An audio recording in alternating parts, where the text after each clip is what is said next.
Motijheel metro rail স্টেশনের গুরুতর accident করে।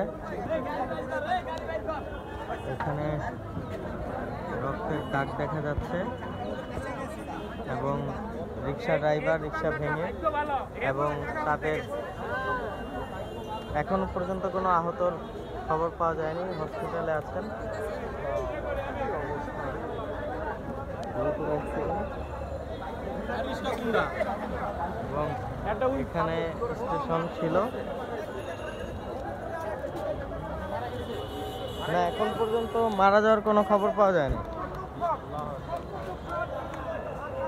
এবং এখানে গাড়ির নিচে কোনো হতাহতের খবর নেই এখন পর্যন্ত।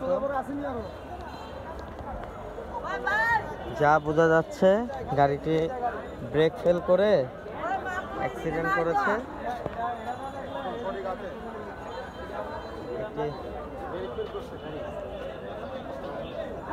বাইক পুরো ভেঙে ফেলেছে।